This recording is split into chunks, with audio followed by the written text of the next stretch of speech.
ગર્ગાચાર્ય મહારાજે નામકરણ સંસ્કાર કર્યા. રોહિણી પુત્રનું નામ પાડ્યું બલભદ્ર अथवा तो बलराम अथवा बलदाऊ. दाऊ कहते हैं बड़े भैया को. અને યશોદોત્સંગ લાલિત યશોદાના લાલાનું નામ પાડ્યું કૃષ્ણ. કૃષ્ણનો એક અર્થ થાય કાળો. આપણે કાળો નામ રાખીએ, આ તો કાળો. કૃષ્ણ એટલે કાળો, કાળો એટલે કૃષ્ણ. કાળો રંગ છે ને એ મુખ્ય રંગ નથી. આપણે નિશાળમાં ભણ્યા હતા, ડ્રોઈંગમાં, ચિત્રકામના પીરિયડમાં, કે લાલ, પીળો ને વાદળી મુખ્ય રંગ ગણાય, બાકીના બીજા બધા મેળવણીથી થાય. આ ત્રણ મુખ્ય રંગ, લાલ, પીળો ને વાદળી, બાકીના બધા મેળવણીથી. લીલો રંગ કેમ થાય ખબર? વાદળી અને પીળો એ બે ભેગા કરો એટલે લીલો રંગ થાય. વાદળી રંગ એ કૃષ્ણનો એક અર્થમાં, અને પીળો રંગ તે રાધાનો, કંચન વર્ણી રાધિકા અને સજલ જલદ ઘનશ્યામ. અને એ બેયનું મિશ્રણ એટલે કે રાધા કૃષ્ણનું મિલન, એ લીલો રંગ એટલે લીલી હરિયાળી ચારે કોર. વૃંદાવનની લીલી હરિયાળી, લીલો રંગ રાધા કૃષ્ણની એકતા સૂચવે છે. અથવા તો કાળો રંગ, લાલ, પીળો ને વાદળી બધાય રંગ ભેગા કરી નાખો એટલે કાળો થાય. આપણા કૃષ્ણમાં બધા જ રંગ છે. એના જેવો ગૃહસ્થ પણ કોઈ નહીં, એના જેવો વિરક્ત પણ કોઈ નહીં. કૃષ્ણ જેવો શ્રેષ્ઠ રાજકારણી પણ કોઈ નહીં, અને શ્રી કૃષ્ણ જેવો જગતગુરુ પણ કોઈ નહીં. હા, આધ્યાત્મિક દાર્શનિક આજે પણ ગીતાને સમજતા મોટી મોટી પંડિતોની જાત ટૂંકી પડે છે. એવી ભગવદ્ ગીતા જેણે ગાઈ, ભગવતા ગીતા, ભગવદ્ ગીતા. આવો એક આધ્યાત્મિક ગુરુ. કૃષ્ણ જેવો કલાકાર કોઈ નહીં. એને ગાતા આવડે, ગીતા ગાઈ. એને વગાડતા આવડે, વેણું વગાડી અને દુનિયા આખીને ગાંડી કરી. એને નાચતા આવડે, કાળિયા નાગની ફણા ઉપર નાચ્યા. ગોપીઓની સાથે વૃંદાવનમાં દિવ્ય રાસ રચાવ્યો. બધી જ કળામાં નિપુણ, અને એટલા માટે ભાગવતમાં કહે છે સકલ કલાદિ ગુરુ ન નર્ત. શ્રી કૃષ્ણ બધી જ કળાઓના આદિ ગુરુ છે. ચોરી છે ને એ એક કળા છે. આવડા ઓલા ખિસ્સા કાતરું હોય એ ભીડમાં તમારું એવી રીતે ખિસ્સું હળવું કરી નાખે તમને ખબર ન પડે. નહીં, આમ હારું નહીં, પણ કળા તો કેવાય ભાઈ, તમને ખબર ન પડે. પોલીસનું કાપી નાખ્યું, બોલો એકવાર. પોલીસનું કાપી નાખ્યું. તો આ ખિસ્સા કાતરું હોય, હવે એ ખિસ્સા કાપી નાખે ને ખબર ન પડતી હોય, તો આ એવો ચોર છે આપણો કાળિયો ઠાકર, કે એ હેની ચોરી કરે ખબર? તમારા મનની ચોરી કરે, તમારા દિલની ચોરી કરે. અને એ કઈ ચોરીને લઈ ગયો એની આપણને પછી ખબર ન પડે. બસ આપણને એમ થાય કંઈ ગમતું નથી, એની યાદમાં આંસુ આવે છે, એના વિરહના આહુડા પડે છે. કેમ આવું થાય? બસ अब वो चला गया गोकुल छोड़कर मथुरा. ત્યારે ખબર પડે મારું એટલા માટે મિસ થાય છે, એટલા માટે ગમતું નથી કે એ મન ચોરીને લઈ ગયો. એટલા માટે પ્રભુને આપણે ચિત્ત ચોર કહીએ છીએ. તો ચોરી કી કલા में भी कुशल. અને એવો ચોર, ચોરી અને શાહુકારી બે હારે ટકે? આ તો ચોરી કરે ને પછી શાહુકારી એવી ટકે કે આખી દુનિયા એને ભજે. જેને ત્યાં ચોરી થઈ હોય એ માણસ પોતાની જાતને ધન્ય ગણે, અને જેને ત્યાં ચોરી હજી સુધી એકેય વાર ન થઈ હોય કૃષ્ણ દ્વારા, તો એ ગોપી પોતાની જાતને કંભાગી માને, કે હજી સુધી મારી એકે માટલી ફૂટી નહીં. હજુ લગ કંકર એક ન વાગ્યો ગયા ભાગ્ય મુझ ફૂટી. મટકી નહીં ફૂટી તો મેરે ભાગ ફૂટ ગए.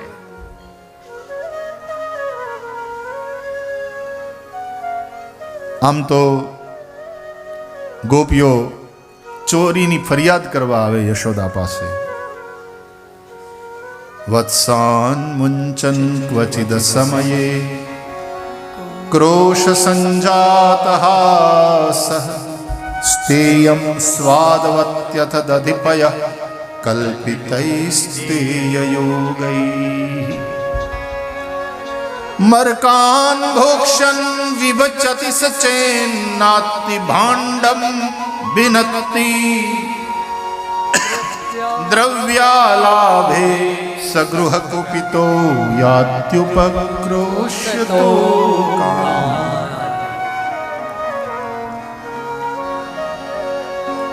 યશોદા તારો લાલો અમારે ત્યાં આવી માખણ ચોરીને ખાઈ ગયો, માટલા ફોડ્યા.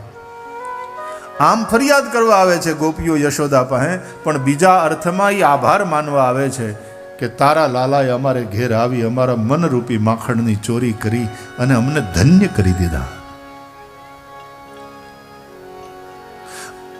આમ ફરિયાદ પણ આમ આભાર. આ તો પ્રેમીઓનું નગર છે ને ગોકુળ વ્રજ, એમાં દરેક વાતોના અર્થ બદલાઈ જાય. એમાં અપમાન છે ને એ સન્માન થઈ જાય. પ્રેમમાં સન્માન કોઈ આપે ને એ અપમાન જેવું લાગે, પ્રેમમાં તુકારો વાલો લાગે. એટલા માટે તો આપણો દ્વારકા કાક બાપુની કલમને યાદ કરીએ પાછા કે દ્વારિકામાં કહે મને તમે પ્રભુજી પધારો રે, પણ સાંભળ્યો નહીં એ નંદરાણી તારો ક્યાંય તુકારો રે. આ વ્રજવારો મને સાંભળ્યો રે.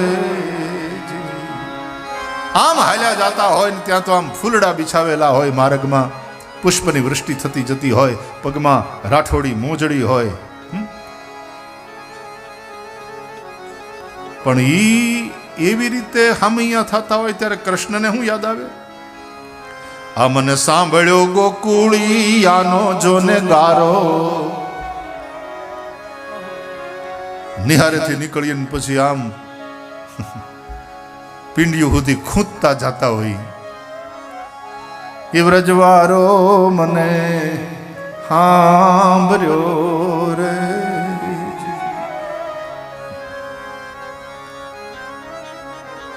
આ બેઠા બેઠા ત્યાં વાત કરતા હતા ને તે અમારી રાજીબેનના બધી બહેનો બેઠા બેઠા વળી પાછો ઓલો તુકારો કર્યો એ વખત વાળો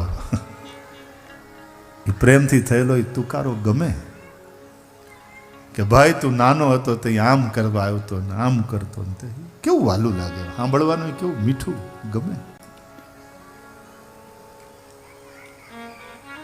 પ્રેમમાં સન્માન અપમાન લાગે, પ્રેમમાં અપમાન સન્માન જેવું લાગે.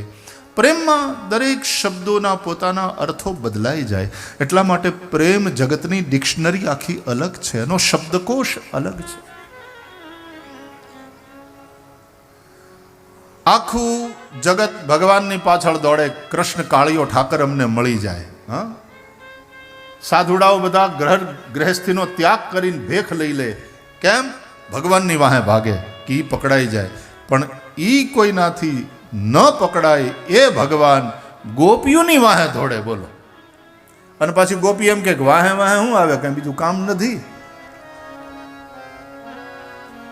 તમે વળગો માં વિઠ્ઠલ રાય, અમે નહીં તમારા રે.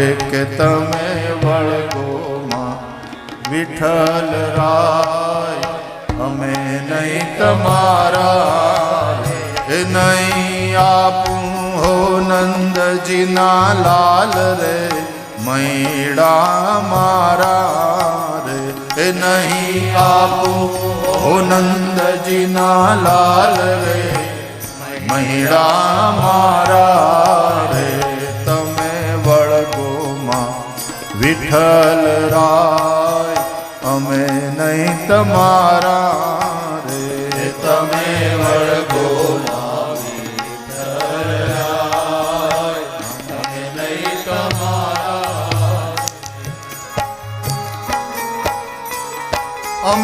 તમારા રે એમ બોલતા ગોપી હકીકતમાં કૃષ્ણની થઈ જાય છે. કૃષ્ણની થયેલી ગોપી આ બોલે છે કે અમે નહીં તમારા. હું વાહે વાહે વયો આવે, વળગતો આવે. ઉલટું છે બધું. માખણની ચોરી કરે છે કૃષ્ણ પ્રભુ. એ મનરૂપી માખણની ચોરી છે. ગોપીઓના મન માખણ જેવા છે, કોમળ, કઠોર નથી, કોમળ. આમે માતાઓનું બહેનોનું હૃદય કોમળ હોય. એ જરાક માખણને થોડોક તાપ લાગે ને એટલે આમ ઓગળવા માંડે. એમ બહેનોને આમ જરાક થોડુંક દુઃખ, પોતાના દુઃખ હોય તો રડે, બીજાના દુઃખે રોવે. બે બેનપણીઓ ભેગી થઈ હોય ને પછી એક સુખી હોય ને એક ને દુઃખ હોય ઘરનું, તો ઘણા બધા વર્ષ પછી ભેગી થઈ હોય ને પછી વાતો કરતી હોય, સવિતા તારે કેમ છે? કે મારે તો ભગવાનની દયા ને મારે બધું બહુ સારું, કાળિયા ઠાકરની દયા છે, હા હોય બહુ સારા મળ્યા છે, અમારે ઈવડા ઈએ તે સારું કમાય છે, હમણાં તો અમે 4 બંગડીવાળી ગાડી લીધી. પોતાની વાતો કરતી હોય અને પછી આને પૂછે જીવતી તારે કેમ? એટલે એ કે પૂછશો જ માં, એમ કરીને ઠહકો મૂકે. જીવતી આપણને એમ થાય કે જીવતી છે કે મરી ગઈ. દુઃખના ડુંગર તૂટી પડ્યા એની માથે. એમ કરીને જીવતીને જે કંઈ દુઃખ હોય, જે કંઈ કષ્ટ હોય એ દુઃખની વાત કરે. એટલે જીવતી તો રોતી રોતી વાત કરે, પણ ઓલી સવિતાય રોતી હોય. જે સુખી છે એ રોતી હોય, કારણ કે બહેનોનું હૃદય માખણ જેવું. સંતોનું હૃદય પણ સંત હૃદય નવનીત સમાના. આવી કોમળતા જેના ચિત્તમાં હોય એનું ચિત્ત પ્રભુ ચોરી લે. સંસારના જડ પદાર્થોની આસક્તિ તમારા ચિત્તને પણ જડ કરી નાખશે. તમારા મનની કરુણાને હરી લેશે. એને બદલે કઠોર થઈ જાય હૈયું એનું, અને કોકને કાપી નાખતા એ વિચાર ન કરે. અને એવો માણસ ભક્તિ માર્ગે આગળ ન વધે. જેનું મન માખણ જેવું, એક તો વિશુદ્ધ છે, સાત્વિક છે, કોમળ છે, એણે પોતાનું મન ભગવાનમાં લગાડવાનો પ્રયાસ નથી કરવો પડતો. હકીકતમાં ભગવાન જ એવા પ્રેમી ભક્તોના મનની ચોરી કરી જાય છે. એટલા માટે મનમોહન છે એ ચિત્ત ચોર છે. માખણ ચોરે છે કૃષ્ણ. ગોવાળિયાઓને ખવડાવે છે.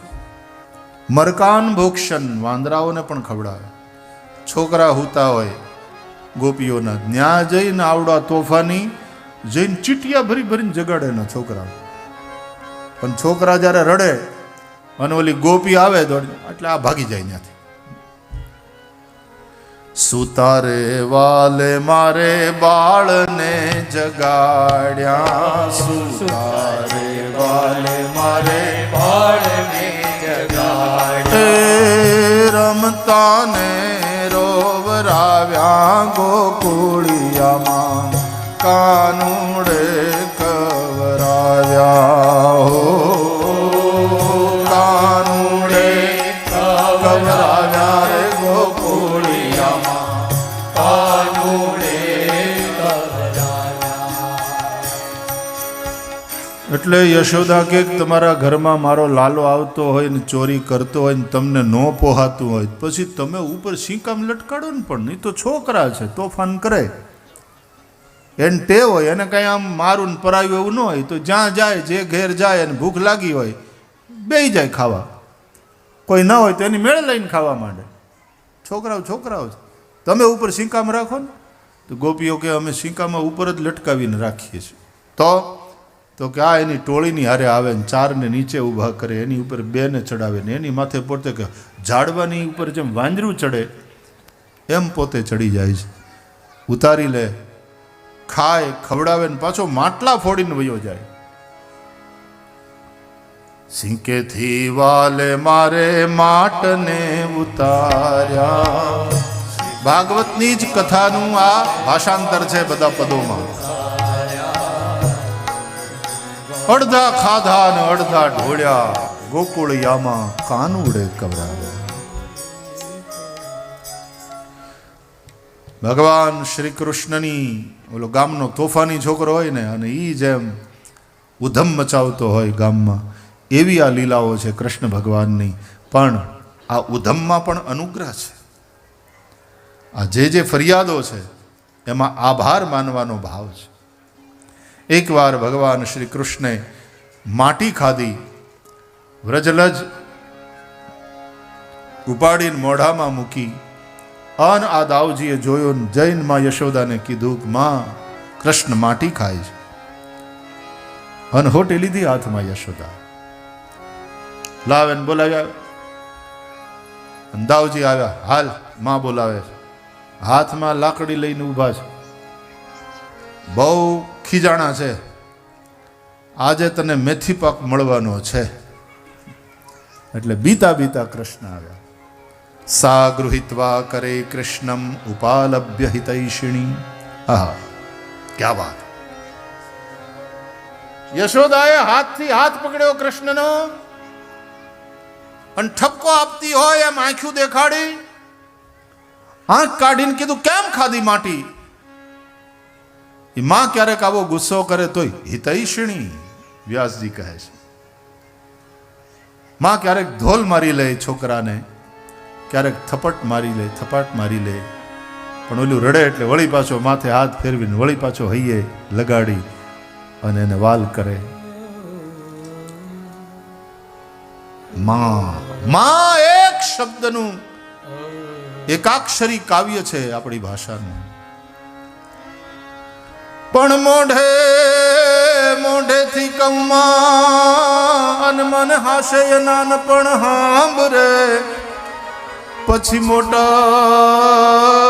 મોટપની બધી મજા મન કડવી લાગે કાગડા. મળીને હરીને માં તેથી પરમેશ્વર જોને પશુ થયા, પણ ઈ જાયો જશોદા એ તો કાયમ. ભગવાનને જદી ન માં મળી ત્યારે એ પણ પશુ થયા. ક્યારેક કુર્મ બનીને આવ્યા, ક્યારેક માછલું બનીને આવ્યા, ક્યારેક વરાહ બનીને આવ્યા, ક્યારેક નરસિંહ બનીને આવ્યા. પરમેશ્વર પશુ થયા, પણ ઈ જાયો જશોદા. ગામડે ગામડે કૃષ્ણના મંદિર, ગામડે ગામડે રામ મંદિર, એને હવ યાદ કરે. એની કથાઓ ગામે ગામ વંચાય, ઘરે ઘરે વંચાય. એની માટે ગામ ગાંડું થાય. હાતમ આઠમ આવે અને જાગરણ કરીને અડધી રાતે કૃષ્ણનો પ્રાગટ્યોત્સવ આખી દુનિયા મનાવે.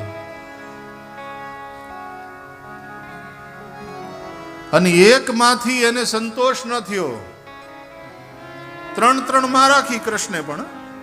જશોદા, રોહિણી, દેવકી, આમ તો એના કરતા વધારે હતી. ભગવાન રામને પણ ત્રણ માતાઓ, એકમાંથી સંતોષ ન થયો. ત્રણ માં, કૌશલ્યા માતા, કૈકેયી માતા, સુમિત્રા માતા. આમ તો અમુક કથાઓ અનુસાર 3 કરતા પણ અધિક માતાઓ હતી.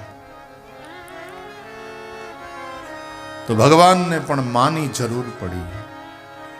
પ્રભુ માને માધ્યમ બનાવીને પ્રગટ્યા. હમણાં કોઈ કહેતું હતું કે તમને નથી લાગતું કળિયુગ ભરાઈ ગયો?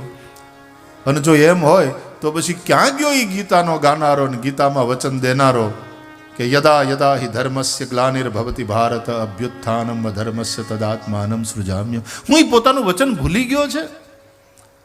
કેમ નથી આવતો? એટલે એક સંતે બહુ સરસ કહ્યું કે ના, ભગવાન એનું વચન નથી ભૂલ્યા, એનો સમય થશે એટલે ભગવાન આવશે. અને એને આવવું છે, પણ શું છે ખબર? કે એને મા બાપ નથી મળતા હરખા.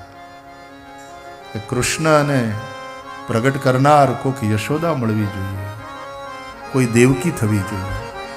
રામને બોલાવવા હોય તો કોઈ એક કૌશલ્યા બનવું. બહુ પેલું પ્રસિદ્ધ કાવ્ય, રામને નોતરું દેવા બનો કોઈ એક કૌશલ્યા, પછી સીતાને સાધના કરશો, આ જાનકી છે રામની છાયા. તજી નારી તજી નિદ્રા તજી ગાદી અયોધ્યાની તજી ગાદી અયોધ્યાની રામ નામન તણી મૂર્તિ સુમિત્રા વિણમળે ક્યાંથી રામને નોતરું દેવા લક્ષ્મણ જેવા સમર્પણને જન્મ આપવા માટે કોઈ સુમિત્રા જેવી માં જોઈએ. અખંડ બ્રહ્મચર્યની મૂર્તિ હનુમાન અખંડ બ્રહ્મચર્યની મૂર્તિ અને પ્રભુ સંકલ્પની પ્રતિમા. રામ હજી તો મનમાં ક્યાંક સંકલ્પ કરે ને ત્યાં તો હનુમાન દ્વારા કામ થઈ ગયું, બોલવાનું નહીં, રામના મનની વાત જાણી લે અને કામ તરત થઈ ગયું હોય. આવા હનુમાન અખંડ બ્રહ્મચર્યની મૂર્તિ પ્રભુ સંકલ્પની પ્રતિમા પ્રભુ સંકલ્પની પ્રતિમા હજૂરી દાસ હનુમંતા જન્મવા અંજની જોશે. કોઈ અંજની થાય તો હનુમાન પ્રગટે. માનો બહુ મહિમા છે. એ ધૂળનું ઢેફું ગળી ગયો કનૈયો. માં યશોદાએ કહ્યું કાઢ કાઢ કાઢ કરીને તરત આ તર્જની આંગળી છોકરાના મોઢામાં નાખી અને એ ધૂળનું ઢેફું બહાર કાઢ્યું. આ બધી માવું ઈ કરે. છોકરું માટી ખાય, કાઢ કાઢ કાઢ કાઢ એના મોંમાં આંગળી નાખીને કાઢ. કેમ ખાધી માટી? અને ડરતા ડરતા કૃષ્ણ બોલ્યા નાહમ ભક્ષિતવાનંબ, માં મેને નહીં ખાઈ. એમ આ બધા કહે છે એનું હું તો સર્વે મિથ્યાભિસંશિના. એ બધાને ખોટો સંશય થયો, ખોટું બોલે બધા, મારી વાંહે પડી ગયા. એટલે યશોદાએ કીધું એમ ઈવડા એ બધા ખોટું બોલે ને તું એકલો હાચા બોલો. વારે મારા હરિશ્ચંદ્ર રાજા દેખાડ તો તારું મોઢું દેખાડ. બોલે યદિ સત્યગીરસ્તર હિ સમક્ષમ પશ્યમે મુખમ. મૈયા તને જો એ બધાની વાત સાચી લાગતી હોય તો તું જોઈ લે મારું મોઢું. અને ભગવાને પોતાનું મુખ ખોલ્યું. માં યશોદાએ જોયું, આખા બ્રહ્માંડના દર્શન કર્યા ભગવાનના મોઢા. અગણિત રવિ શશી શિવ ચતુરાનંદ અનંતાનંત બ્રહ્માંડ ભગવાનના ઉદરમાં છે. મમ ઉદર ભુવન અનેક રાજત બાન કર સબ નાશ હૈ. રામાયણમાં છે ને, એહી કે હૃદય બસ જાનકી જાનકી ઉર મમ બાસ હૈ. મમ ઉદર ભુવન અનેક રાજત બાન કર સબ નાશ હૈ. અનેકાનેક બ્રહ્માંડ ભગવાનની અંદર જોયા અને એના દ્વારા ભગવાને એમ સમજાવ્યું માં ને કે માં ખવાય ઈ જે આપણાથી જુદું હોય અને આપણાથી બહાર હોય. લાડવો ક્યારે પેટમાં જાય ભાઈ?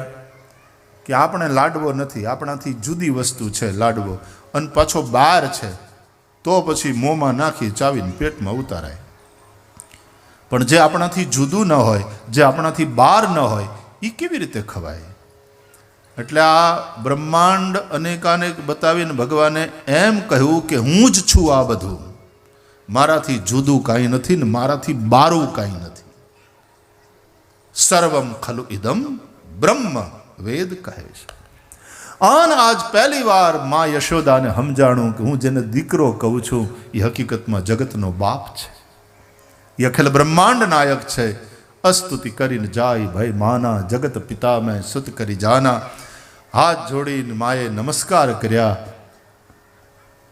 હવે એ ભગવાનને ગમ્યું નહીં કે આ વાત બરાબર, માને મેં જ્ઞાન કરાવ્યું કે હું કોણ છું, પણ આમાં તો આપણે પકડાઈ ગયા. હવે માં ઓળખી ગયા એટલે હવે એ મને ખોળામાં નહીં બેહાડે. હવે મારા માટે સારું મજાનું સોનાનું સિંહાસન બનાવડાવશે, એના ઉપર વિરાજમાન કરશે. હવે મારી માથે હાથ ફેરવીને મને વાલ નહીં કરે. હવે હામી ઊભી રહી હાથ જોડીને સ્તુતિ કરશે. હવે ઠપકો નહીં આપે, હવે પ્રાર્થના કરશે. અને જો આમ થાય તો લીલાની મજા બધી મરી જાય. એટલે હવે શું કરવું? ભગવાનને એમ થયું પાછો માને ભૂલવાડી દઉં બધું. અને જ્યારે જીવને ભૂલવાડી દેવું હોય ને, જીવના જ્ઞાનને ઢાંકવું હોય, ત્યારે ભગવાન માયાનો પ્રયોગ કરે. વૈષ્ણવીમ વ્યતનોન્માયામ પુત્ર સ્નેહમયમ વિભુ. સુખદેવજી મહારાજ વર્ણન કરે છે. આપણી જૂની વ્યાસ પદ્ધતિ હતી એ પ્રમાણે સુખદેવજી મહારાજ વર્ણન કરે છે. ત્યારે ભગવાન શ્રી કૃષ્ણે પોતાની મા યશોદા ઉપર વૈષ્ણવી માયાનો પ્રયોગ કર્યો. મા બધું ભૂલી ગયા કે આ ભગવાન છે, આ અખિલ બ્રહ્માંડ નાયક છે. પુત્ર સ્નેહમયમ વિભુ. વળી પાછો પુત્ર ભાવ થયો. પોતાના ખોળામાં લઈ લીધો. રડતા કનૈયાને એના આંસુ લૂછ્યા, હૈયા સરસો ચાપ્યો. લે રોમા રોમા રોમા, મારા લાલા તે નથી ખાધી, બસ તે નથી ખાધી.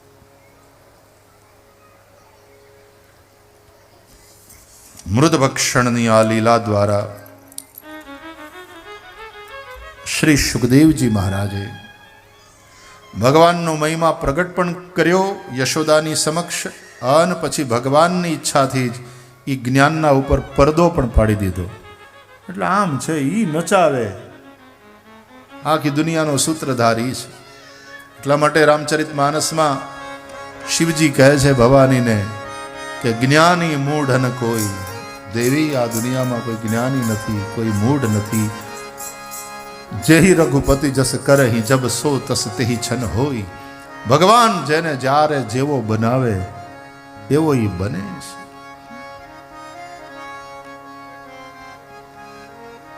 એ સૂત્રધાર છે. ઈ જેમ નચાવે એમ નાચે.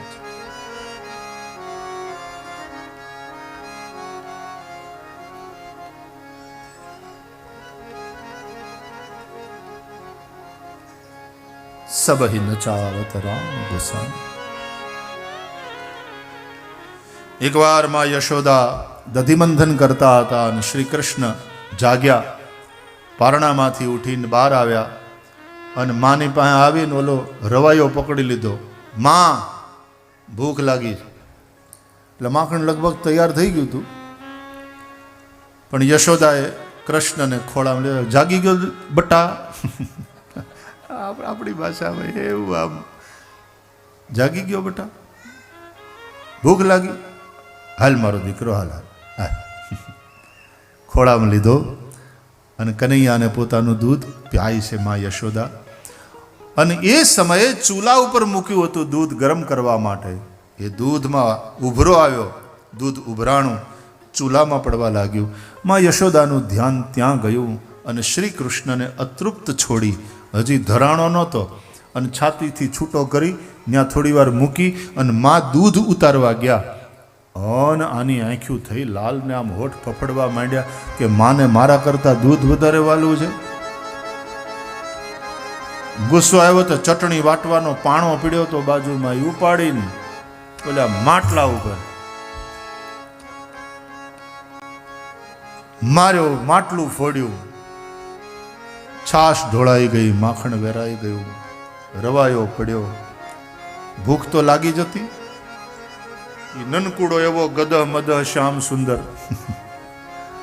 એ દુબળો પાતળો નહોતો, માં જશોદાનું દૂધ પીને ગદહ મદહ હતો. એવો સરસ શ્રૃંગાર કર્યો તો માં યશોદાએ. અને ઓલું માખણ જે વેરાયેલો હતો ને એ બે હાથે આમ ભેગું કરી અને ભોગ લગાવતા લગાવતા કૃષ્ણ શ્યામ સુંદર ત્યાંથી જતા રહ્યા. આય માએ જોયું, ત્યાં દૂધ ઉતાર્યું, ધમાકો સાંભળેલા હું થયું, દોડીને આવ્યા ને જોયું, ગોળી ફોડી, અન ખીજાણા. લાકડી લઈ લાલન પર કોપ્યા, એ રીહ કરીને નંદરાણી રે. લાકડી લઈ લાલન પર કોપ્યા, કે દાડાની મન ગોપીઓ કહેતી, પણ હું કયું નવ માનતી. ગોપીઓ રોજ ફરિયાદ કરવા આવે પણ હું માનતી નહોતી, પણ આજે મેં તને નજરે જોયો. દોડ્યા પાછળ તે કનૈયો મુઠ્ઠીઓ વાળીને ભાગ્યો. આગળ કનૈયો ને પાછળ યશોદા.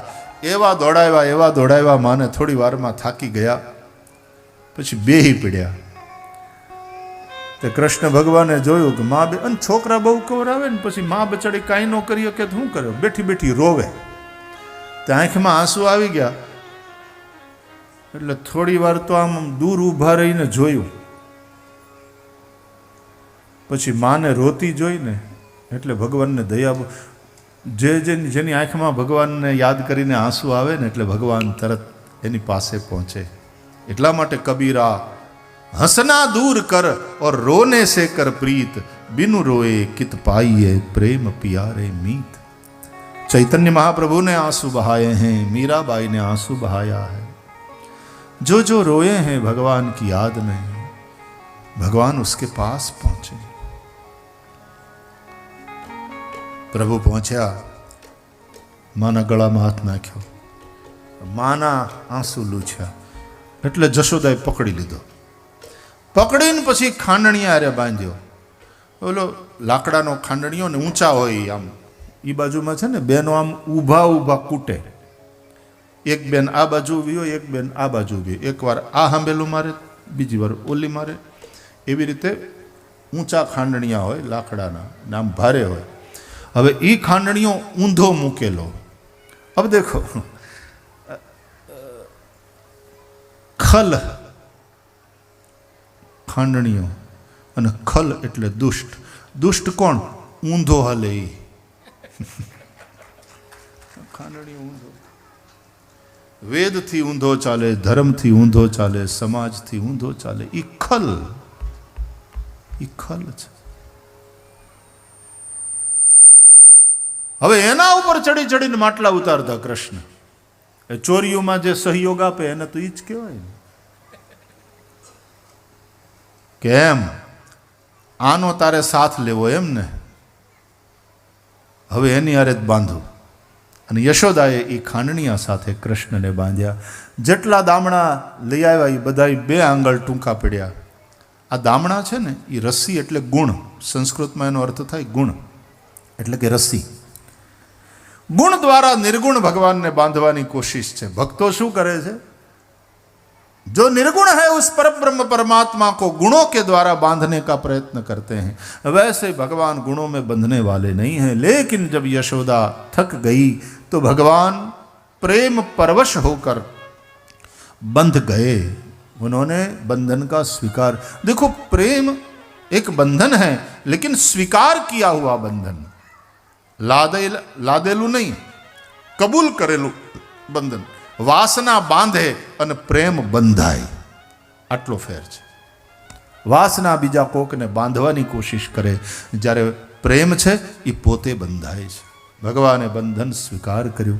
દામોદર લીલા થઈને પછી ભગવાને યમલાર્જુનનો ઉદ્ધાર કર્યો અને એ પછી આ ગોકુળ છોડી અને ત્યાં વનરાવનમાં જઈ ત્યાં વસ્યા. પછી ભગવાન વાછરડા ચરાવવાની લીલા કરવા લાગ્યા. એકવાર વાછરડાનું રૂપ લઈને વત્સાસુર આવ્યો હતો. ભગવાને વત્સાસુરનો ઉદ્ધાર કર્યો. પછી ભગવાને શ્રી યમુનાજીના કિનારે બકાસુરનો ઉદ્ધાર કર્યો. મોહને માર્યો. બકાસુર એટલે કે દંભને માર્યો. એ બગલાના રૂપમાં હતો બગાસુર. એની 2 ચાંચ પકડીને કૃષ્ણ ભગવાને એને ચીરી નાખ્યો. દંભ છે ને એની 2 ચાંચ છે, લોભ અને અસત્ય. એ લોભ અને અસત્ય, લોભ પાપનો બાપ અને અસત્ય સ્વયં મહાપાપ.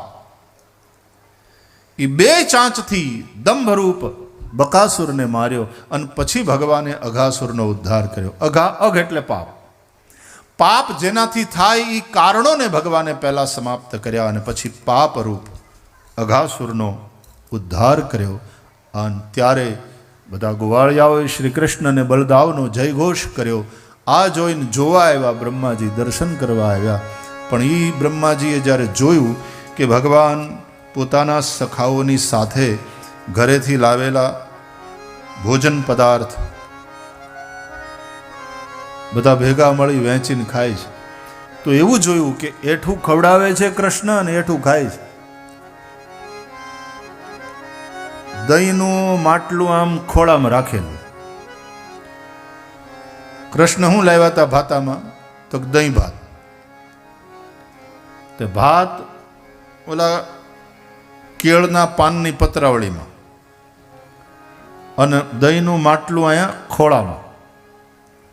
તે દહીં આમ ખાતા હતા ને કૃષ્ણ, ત્યાં બીજા બધા ગોવાળિયાઓ આવીને કે પ્રસાદ તો દે, એકલો એકલો ખાય છે. તે ભગવાન આમ માટલામાં હાથ નાખી દહીં કાઢી આમ સાપમ ભરી અને એના મોઢામાં નાખે એટલે ખા. હવે એના મોઢામાં નાખી એને દહીં ખવડાવે તો અડધું મોંમાં જાય, અડધું નાકે ને અડધું મોઢા ઉપર ને બધે ચોંટે. દહીંથી રેડ બેડ થયો હોય અને પાછું એ જ હાથ એઠો લઈને પાછો નાખે દહીંમાં માટલામાં, એટલે આખું એઠું થાય. પછી પાછું એ બીજા ગોવાળીને ખવડાવે.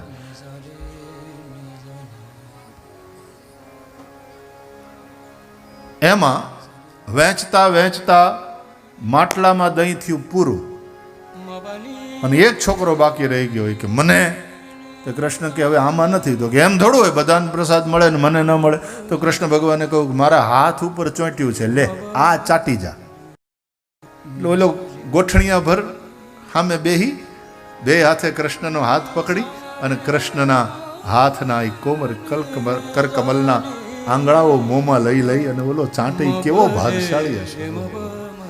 સ્વયં ભગવાન શ્રી કૃષ્ણના હાથના આંગળા મોઢામાં લઈને ચાંટતો ચાંટતો પાછો ગાય, આજ દધી મીઠો મદન ગોપાલ, આજ દધી મીઠો મદન ગોપાલ, ऐसो स्वाद कबहु नहीं चाख्यो, ऐसो स्वाद कबहु नहीं चाख्यो, सुनो नंद के लाल, आज दधी मीठो मदन गोपाल, दधी मीठो मदन गोपाल, बहुत मीठा है, ऐसा स्वाद जिंदगी में कभी नहीं मिला. એટલે પાછા કૃષ્ણ કે એમ એવું બધું મીઠું છે એમ કરીને એના મોંમાંથી પોતાનો હાથ ખેંચી લીધો ને પાછો એનો હાથ પોતાના મોઢામાં નાખીને ચાટવા માંડ્યા. હવે આ બધું બ્રહ્માજીએ જોયું ને એને એમ થયું કે ઓહો હો ગંધરો, એઠું ખાય એઠું ખવડાવે આવો ગોબરો છોકરો.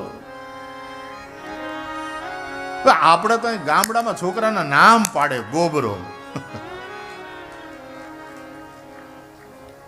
નામ જ એવું બધા ગોબરો કહીને બોલે એ ગોબર. ઓલા બધાને એમ થાય કે આવું નામ ગોબર ખરું પણ ગાયનું. હા, પવિત્ર. બ્રહ્માજીને શંકા થઈ, વેદ વિરુદ્ધ લીલાને જોઈ. અને અહીંયા ભગવાન બધા સખાઓની સાથે જમતા હતા અને બ્રહ્માજી ત્યાં બધાના વાછરડાનું હરણ કરીને જતા રહ્યા. વાછરડા મળ્યા નહીં. છોકરાઓએ કીધું કે નહીં આપણા વાછરડા. તો કૃષ્ણની જમવાની સ્ટાઇલ લખી છે ભાગવતમાં. ડાબા હાથના આંગળામાં આથણા ભરાવેલા ગરમર,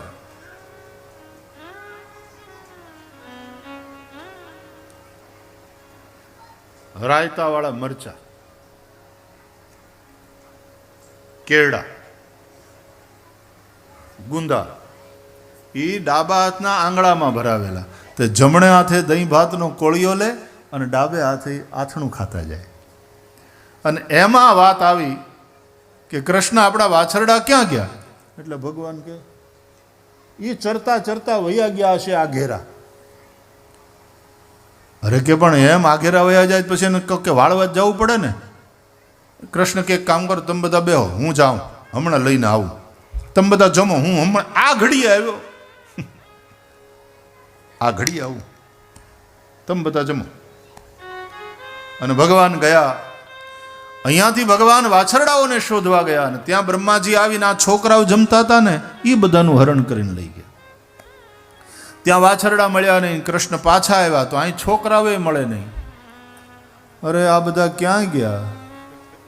બૂમા બૂમ કરી કૃષ્ણે બોલાવ્યા, એ સ્તોક, એ શ્રીદામા, ઓ મધુમંગલ. પડઘા પડ્યા ગિરિરાજની કંદરામાં પણ કોઈએ હોંકારો ન દીધો. ક્યાં ગયા બધા? અને પછી જ્યારે ભગવાને જાણ્યું કે ઓહો, આ તો બુઢા બ્રહ્માજીનું કામ છે, ઈ હરણ કરીને લઈ ગયા છે. સાંજ પડીને ભગવાને વિચાર કર્યો ઘરે તો જવું પડશે. એકલો જઈશ તો ગોપીઓ પૂછશે કે અમારા છોકરા ક્યાં, અમારા વાછરડા ક્યાં? તો શું જવાબ દઈશ? ભગવાન હસ્યા, ચલો अपने ही बन जाते हैं, हम खुद ही बन जाते हैं. અને ભગવાન પોતે જ સંકલ્પથી વાછરડા બન્યા અને ગોવાળિયા બન્યા. જેટલા હતા તેટલા જ અને જેવા હતા તેવા જ. અને પાછી એની પાસે જે કંઈ બધી વસ્તુઓ હતી એનું રૂપ પણ ભગવાને લઈ લીધું. નહીં પાછી માં ખીજાય ને કે એ નાસ્તાનો ડબ્બો ક્યાં વાઈ આવ્યો? એટલે નાસ્તાના ડબ્બા હોય કે લાકડીઓ હોય કે જે કંઈ વસ્તુ હતી એ બધી નહીં. પછી જવા દવે વારે ઘડીએ ખીજાવવું પડે. નિશાળે વોટર બેગ ક્યાં ગઈ? કેટલી લઈ દેવી તને નવી નવી નહીં, 15 દીએ વોટર બેગ ભૂલી જાય તું. એટલે ભગવાન એ બધી વસ્તુ પણ પોતે જ બન્યા. इसका अर्थ आप समझो. इसलिए हमारे वेद कहते हैं कि सर्वम खलु इदम ब्रह्म. ये जड़ चेतन जो कुछ भी है हमारे नारायण का स्वरूप है. तुलसीदास जी कहते हैं जड़ चेतन जग जीव जत सकल राम मैं जान.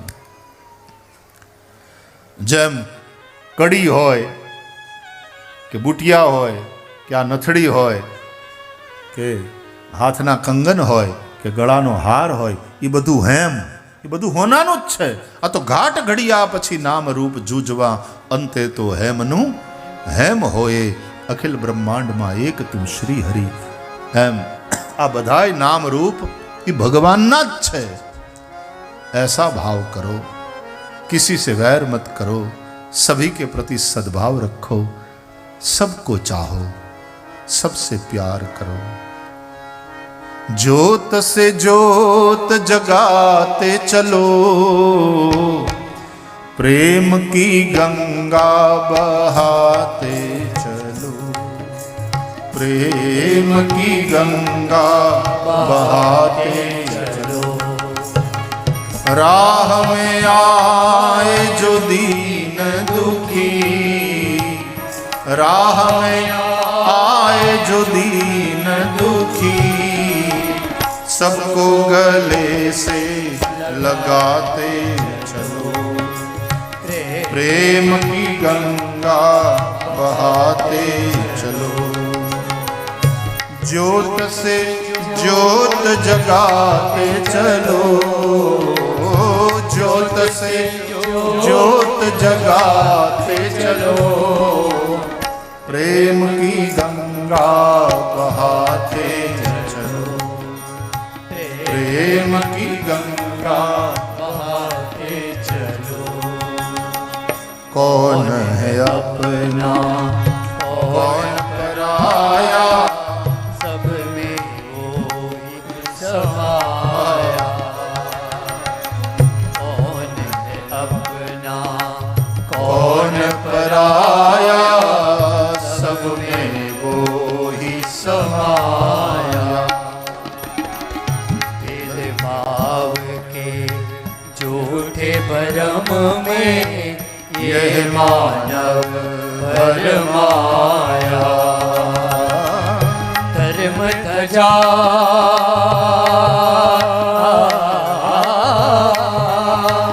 धर्म ध्वजा फहराते चलो, प्रेम की गंगा बहाते चलो, प्रेम की गंगा बहाते चलो. ज्योत से ज्योत जगाते चलो, ज्योत से ज्योत जगाते चलो, प्रेम की गंगा. જો ઈર્ષામાં દેખાયમાં એકબીજાને પાડી નાખવામાં, તો એના ઈ કીચડમાં વધારે ને વધારે ખૂંપતા જશો.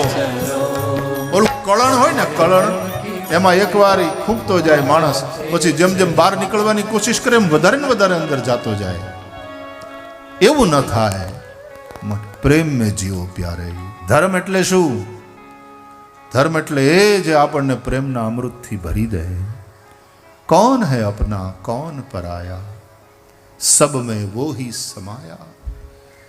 બધું હેમનું જ છે, એમ બધું જ નામ રૂપ આ જગત જે છે એ મારા હરિનું જ સ્વરૂપ છે.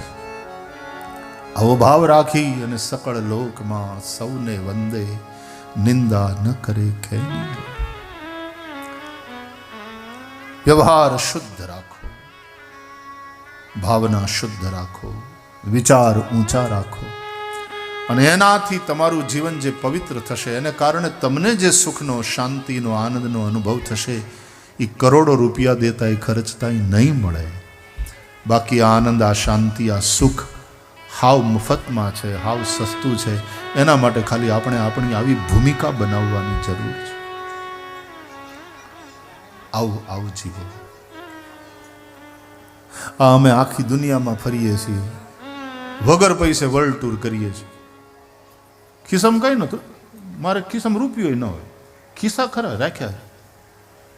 હું કામ ખબર, તમે ચીઠિયું બીઠિયું આપો ને પછી અંદર આમ વાંચવીને રાખો, પછી ગાડીમાં ટાઈમ મળે ત્યારે વાંચો. બાકી આમાં હરામ બરાબર રૂપિયો મળે તો કોઈ દી ન, પણ તોય કોઈ દી અટક્યું નથી. કારણ કે મારા ખિસ્સામાં ભલે રૂપિયા ન હોય, પણ જેના ખિસ્સા ફાટ ફાટ થતા હોય એવા બધા મારી આજુબાજુ બહુ હોય. જ્યાં જરૂર પડે ત્યાં પ્રવીણ ખેની તરત હાથ નાખે ખિસ્સા. કેમ? એ સરસ ગૌશાળા ચલાવે ત્યાં પરવડીની બાજુમાં, બહુ સરસ ગૌશાળા. એના કાર્યક્રમમાં અમે ગયા હતા ને બહુ સારું. સુરતવાળાએ કેટલું ફંડ રેઝિંગ કર્યું આપણે, 22 કરોડ એક સભામાં 22 કરોડનું ફંડ રેઝિંગ થયું. એવા વર્ષે આ સુરતવાળા. કેટલી ગાયો છે અત્યારે ત્યાં આપણે? 500-550 ગાયો. એની મેઇન જવાબદારી એની છે.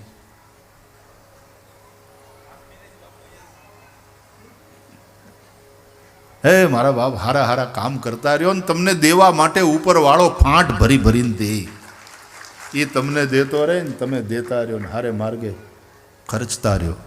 જેમ દેશો એમ વધતું જાય, જેમ દેહો એમ વધતું જાય. જેમ ટાંકી હોય ને એને બીક લાગે, ખાલી થઈ જાય, બધા બહુ ઉલેચી જાય. તો કવાને કોઈ દી બીક ન લાગે કે હું ખાલી થઈ જાય. એ તો જેમ જેમ ઉલેચાતું જાય એમ નવી નવી હરવાણીઓ કવામાં આવતી જ રહે.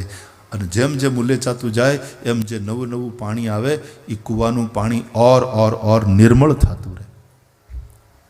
આપણે વીડા નહોતી ગાળતી બહેનો, એ રીતે પાણી ભરવા જતા ને. આ તો હવે આવ્યા નળ. બાકી નદીએ વીડા ગોળીને પછી મને ખબર છે, વીડા ગોળીને પછી આમ બહેનો ઉલે છે એને, આમ ઝાલક મારી મારી અને ઉલેચતી જાય.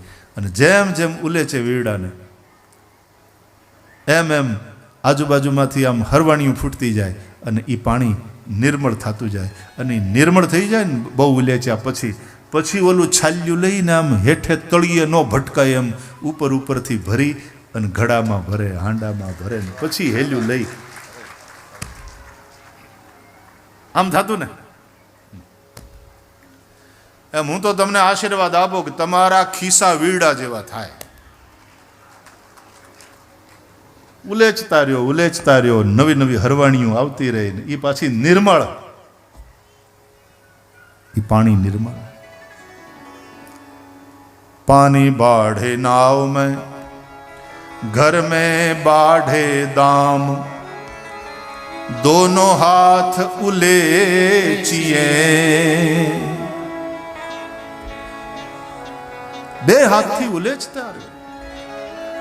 यही साधु का, यही सज्जन का काम. पानी बाढ़े नाव में और घर में बाढ़े दाम. પેલા ખારવા હોય ને એ નનકુડી કથરોટ રાખે, જે નૌકામાં પાણી ભરાતું હોય ને પછી આમ પાછા એને ઉલેચતા જાય. નહીં તો ત્યાં નૌકા ડૂબે. અને અહીં તિજોરીમાંથી જો ન ઉલેચ્યું તો એ આપણને ડૂબાડે. માટે દોનો હાથ ઉલેચીએ, यही सज्जन का काम.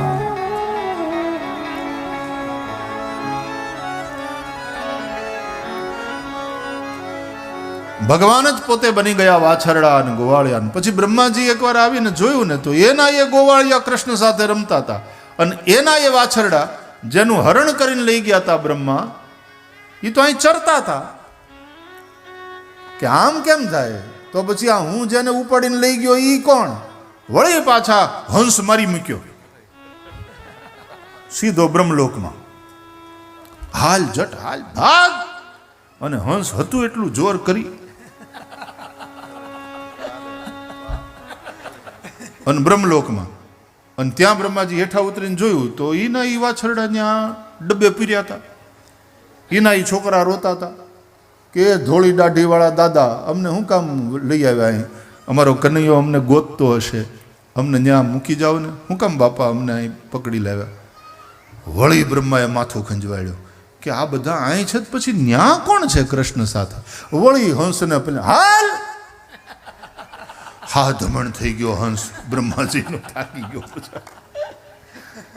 એ કે દૂધ પાયું એના કરતા તો તેલ કાઢ્યું જાજુ. આજ બ્રહ્માજી અપ ડાઉન કેટલી વાર કરે. વળી પાછા વૃંદાવનમાં આવ્યા તો એના એ છોકરા કૃષ્ણ સાથે રમતા હતા, એના એ વાછરડા ચરતા હતા. અંતે બ્રહ્માજીએ જોયું, ભગવાને બ્રહ્માજીને વસ્તુ સ્થિતિનું જ્ઞાન કરાવ્યું. જેટલા ગોવાળિયા એ બધાના માથા ઉપર મોરપંખ, વાછરડાઓના માથા ઉપર મોરપંખ. એનો મતલબ ભગવાને બતાવ્યું કે આ બધું હું જ છું. ये सब भगवान का ही रूप है. કોણ કોને એઠું ખવડાવે છે, કોણ કોનું એઠું ખાય છે. આ તો એક એવી લીલા છે. રાસલીલામાં એટલા માટે જ જ્યારે નરસિંહ મહેતાએ દર્શન કર્યા શિવજીની કૃપાથી ત્યારે શું જોયું? ચિત્ત ચૈતન્ય વિલાસ તદ રૂપ છે, બ્રહ્મ લટકા કરે બ્રહ્મ સામે. બ્રહ્મ લટકા કરે બ્રહ્મ સામે. તમે કોઈ શીશ મહેલમાં જાઓ અને તમે જે રીતે નાચો ને એમ શીશ મહેલમાં તમારા અનેક પ્રતિબિંબો નાચે. એમ કૃષ્ણ નાચે છે ને આખી સૃષ્ટિ નાચે છે. સબ કૃષ્ણમય, સર્વમ વિષ્ણુમયમ જગત. પછી તો બ્રહ્માને પોતાની ભૂલ સમજાણી, વાછરડા અને છોકરાઓને પાછા આપી દીધા. બ્રહ્મા કરી એ બધી કથા સુખદેવજીએ સંભળાવી છે. પૌગંડવયમાં આવ્યા, ગાયો ચરાવતા થયા અને એ સમયે તાલવનમાં દાવજી મહારાજ દ્વારા ધેનુકાસુરનો નાશ થયો, જે ગધેડાના રૂપમાં હતો. તાલવનમાં બહુ સરસ ફળ થતા હતા, પણ આ ધેનુકાસુર કોઈને એ વનમાં આવવા જ નહોતો દેતો, ફળ કોઈને ખાવા દેતો ન. ગધેડો ફળ ખાય તો પોતે ખાય નહીં, કોઈને ખાવા દે નહીં. એનું નામ ધેનુકાસુર. જો ભગવાન શ્રી કૃષ્ણે પોતાના સમયમાં એક ક્રાંતિ કરી. ફળ, જળ અને સ્થળ, આ ત્રણેય વસ્તુ બધાને માટે છે ભગવાને બનાવી. બરાબર? સ્થળ એટલે રહેવાની જગ્યા, આ જમીન. ફળ એટલે ખાવાનું, જળ એટલે પીવાનું પાણી. સ્વચ્છ જગ્યા રહેવા માટે, નિર્મળ પાણી પીવા માટે અને પૌષ્ટિક આહાર જીવવા માટે. આ પ્રાણી માત્રની નેસેસિટી છે. બરાબર? જરૂરિયાત છે. આપણે કહીએ ને રોટી કપડાં મકાન, કપડાં તો એ માણસની જાત પહેરે, બીજા પ્રાણીઓ ક્યાં પહેરે? નહીં તો સિંહણું ન બાંધતી હોત, મને નવો ડ્રેસ લઈ દો, આજ કોવાએ આંટો મારવા જવું છે.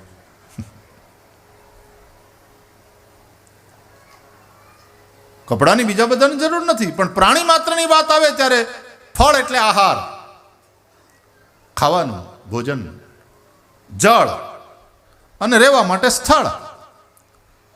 આ પ્રાણી માત્રને જરૂર પડે અને એ પ્રાણી માત્રના ભલા માટે ભગવાને બનાવી રાખ્યું છે. પણ કૃષ્ણના સમયમાં આ ફળ, જળ અને સ્થળ ઉપર ત્રણ જણા કબજો કરીને બેસી ગયા હતા. જળ ઉપર કાલિયનાગ, ફળ ઉપર ધેનુકાસુર અને સ્થળ ઉપર જરાસંઘ. એ બધા રાજાઓને જીતી એના રાજ્ય પોતાનામાં ભેળવી દેતો હતો, રાજાઓને કેદ કરતો હતો. આવો વિસ્તારવાદી, જેમ આપણો પાડોશી દેશ છે ને, એ ચાઇનાનું હમણાં બધું એવું જ કામ દેખાય છે. અંગ્રેજો એ વિસ્તારવાદી હતા. એણે લગભગ દુનિયાના કેટલા બધા દેશોમાં પોતાનું શાસન સ્થાપ્યું. ભારતનો એવો ઇતિહાસ નથી રહ્યો કે આપણે ક્યારે કોઈનું પડાવી લીધું હોય. આપણા સંસ્કારો, ભગવાન શ્રી કૃષ્ણની ક્રાંતિ જુઓ. એમણે ધેનુકાસુરને મારી અને ફળ બધા માટે મુક્ત કર્યા. ઘણા સંગ્રહ કરી રાખે ને, આમ પેલા બહુ પાક થયો હોય ત્યારે સસ્તે ભાવે ખેડૂત પાસેથી લઈ લે અને પછી એનો સંગ્રહ કરી રાખે મોટા મોટા, અને પછી એના ભાવ વધારે. ત્યાં સુધી એને છોડે નહીં જ્યાં સુધી ભાવ જોરદાર ઉપર ન જાય, અને પછી જોરદાર નફો કરે. તો ખેડૂત બચાડે જેને પરસેવો પાડ્યો એને કાંઈ જાજુ મળે નહીં, અને આવડા વચેટિયા એટલું બધું ખાઈ જાય વચ્ચેથી. દુકાળ પડ્યો હોય એના ગોડાઉનમાં ફાટ ફાટ અનાજ ભર્યું હોય પણ એ ખોલે નહીં ગોડાઉન. હજી ભાવ વધવા દો, હજી ભાવ વધવા દો, એમ સ્કેર્સિટી ઊભી કરે અને પછી કિંમત વધારે. આ બધા વર્તમાન સમયના ધેનુકાસુરો જ છે. આ ખાલી કથા નથી, આ કથા સમાજ જીવનનું પણ દર્શન કરાવે છે. કાલિનાગ એના દ્વારા જમનાજીનું જળ દૂષિત થયેલું, નદીઓના કિનારે ઉભેલા મોટા મોટા ઉદ્યોગોને પોતાનો કચરો, પોતાનું બધું જ પ્રદૂષણ નદીઓમાં ઠાલવે અને નદીઓને પ્રદૂષિત કરે. એવા કારખાના, એવા નગર નિકાયો, જે મોટા મોટા નગરોની ગટરો બધી નદીઓમાં જ જાય છે અને નદીઓના પાણીને પ્રદૂષિત કરે છે, એ વર્તમાન સમયના કાળિયા નાગ છે બધા. એમાં જળ, ફળ, સ્થળ એ ત્રણેયને મુક્ત કરવા માટે ભગવાને પોતે કાલિયા નાગને નાથ્યો અને કાઢ્યો એને ત્યાંથી, અને ક્યાં પછી બીજે ઠેકાણે લઈ ગયા. કાળિયાને માર્યો નથી, કાળિયા નાગને. તમે જો આ સમજવાનું છે, ઉદ્યોગોને મારી ન નખાય. કારણ કે એ તો હવે હું આવી રીતે કથા કરું ને, કૃષ્ણની એક એક લીલાને વર્તમાન સાથે જોડીને, તો એ બધાને એમ થાય નહીં કામનું છે આ વાત, સાંભળવા જેવું કરવું. તો આ કારખાનાને કંઈ બંધ ન કરાવી દેવાય, પણ એ ઉદ્યોગો માટે થઈને એક આખો ઇન્ડસ્ટ્રીયલ ઝોન અલગ કરવો જોઈએ કે જ્યાં હવાનું પ્રદૂષણ વધે, લોકોને તકલીફ ન થાય, લોકોના સ્વાસ્થ્યને તકલીફ ન થાય, પાણી પ્રદૂષિત ન થાય. આવી રીતે ઉદ્યોગો સ્થાપવા જોઈએ, બાકી ઉદ્યોગો વગેરે નહીં ચાલે. એટલે ભગવાને કાલી નાગને ન્યાથી કાઢ્યો જમનાજીના ધરામાંથી અને કહે છે રમણક દ્વીપ મોકલી આપ્યો એને. એટલે આખો ઇન્ડસ્ટ્રીયલ ઝોન અલગ કરવાનો. બાકી તો કારખાનાની જરૂર પડવાની, ઉદ્યોગોની જરૂર પડવાની, કરોડોને રોજગાર મળે અને એને કારણે આખું ઇકોનોમિક રિફોર્મિંગ થાય, ડેવલપમેન્ટ થાય, એ પણ સરકારે જોવું પડે. તો એ રીતે જળને પ્રદૂષિત થતું અટકાવ્યું, સ્થળને ભીમસેન દ્વારા જરાસંધને મરાવી અને સ્થળને મુક્ત કર્યું, અને દાવજી દ્વારા ધેનુકાસુરને મરાવી અને ફળ મુક્ત કર્યા. આવી કથા છે.